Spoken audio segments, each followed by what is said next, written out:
Patuloy ang paglago ng ekonomiya ng Pilipinas. Patunay dyan ang naitalang 5.4% na GDP growth sa unang bahagi pa lang ng taon ayon sa PSA.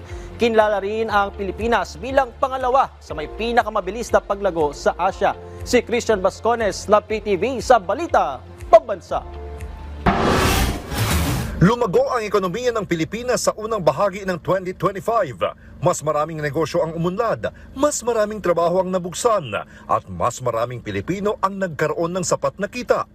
Ang 5.4% na paglago ng Gross Domestic Product o GDP ay nangangahulugang mas aktibong ekonomiya, mas maraming produkto at serbisyo, at mas malawak na oportunidad para sa lahat. Pumangalawa ang Pilipinas sa pinakamabilis lumago sa Asia, kapantay ng China, at mas mabilis kaysa Indonesia at Malaysia. Tumibay ang ekonomiya dahil sa sigla ng turismo, pagtaas ng consumer o domestic spending, at tuloy-tuloy na infrastruktura mula sa Build Better More program. Domestic demand remained a key pillar of growth, expanding by 6.7%, up from 5.4% in the previous quarter. Easing food inflation supported household final consumption, which grew by 5.3%.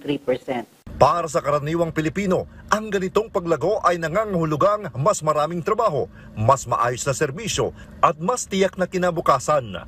Ang lahat ng ito ay bunga ng matatag at maigat na pamumuno ni Pangulong Ferdinand R. Marcos Jr. na patuloy na gumagabay sa ekonomiya tungo sa mas mabilis at makataong pag-unlad. Malaking tulong para sa bawat pamilyang Pilipino ang pagbaba ng presyo ng mga bilihin tulad ng bigas na resulta ng mga programa ng pamahalaan. Nung dati po, na 5,000 po yung namin, yung budget. Ngayon po nakalis kasi po medyo bumaba na po yung mga bilihin, gagaya na lang po ng bigas. Opo, mas malaki talaga yung katitiran kaysa noon. Lalo siguro kung mayroon pa dyan mababa sa 36. Dati kasi binibili ko 40. 45, yung pinakamababa noon, nakabili nga ako 60. Ngayon, malaki talagang naititipid ko sa bigas lang. Sa tuloy-tuloy na pagtutok ng administrasyon sa ekonomiya at serbisyo, asahan ng mga Pilipino na mas marami pang mga mamamayan ang makikinabang sa pag-angat ng bansa. Ang gusto talaga namin is to really carve a niche, no, dito sa AI landscape, no. But of course, there's still a lot that we need to do, pero we think that we're not really starting from scratch, no?